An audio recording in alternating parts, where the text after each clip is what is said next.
Disney made Carnotaurus the villain of an entire movie, but paleontologists have only ever found one skeleton, just one, in the same rock formation where they pulled out over 300 mammal specimens and 16 turtle specimens. There's only a single Carnotaurus. That's not a species, that's a mystery with a museum label. Jose Bonaparte discovered the specimen in 1984 in Argentina's La Colonia Formation. The formation dates back 67 million years ago, right up to the event that wiped out the dinosaurs. It was a wetland area, probably an inland sea with tidal flats and lagoons, and the fossil record proves it. They found plesiosaurs, snakes, turtles by the dozens, and hundreds of mammals. But only one of these 25-foot-long, 2-ton meat-eating bulls with horns on their heads. The specimen they did find is nearly complete. They've got the skull, the spine, the forelimbs, everything except the lower hindlimbs and the tail.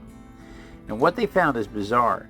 The thing had horns, which is unusual for theropods, the dinosaurs that walked on two legs with tiny arms. Scientists initially thought the horns were a male trait, but then somebody pointed out the obvious. You can't determine sexual dimorphism with only one specimen. The di in dimorphism means two, and you've only got one. You don't have dimorphism, you just have dead. The arms are even more useless than T-Rex arms. They're tiny, with fused joints that don't move. 4 fingers, but only 2 with actual bones, and no wrist at all. One paper suggested maybe they flex those little muscular joints as a display to attract mates, like, hey, look at my tiny muscular arms, I can flip them around, woohoo!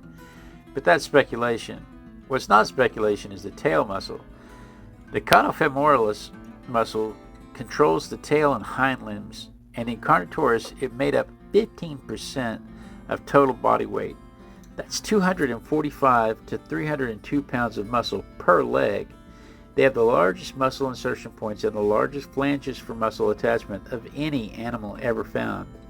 That massive tail muscle gave them the power to sprint at 30 to 35 miles an hour, making them the fastest large theropod. The downside? The tail was so rigid they couldn't turn worth a darn. Now, about that single specimen problem.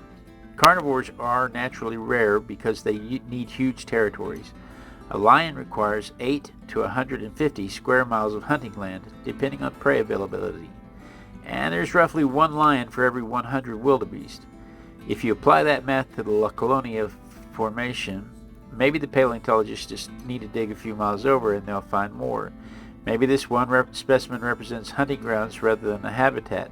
Or maybe, Carnotaurus just wasn't as successful as people think. The fossil record doesn't lie, and right now it's saying this thing was either incredibly rare or incredibly unlucky in the fossilization lottery.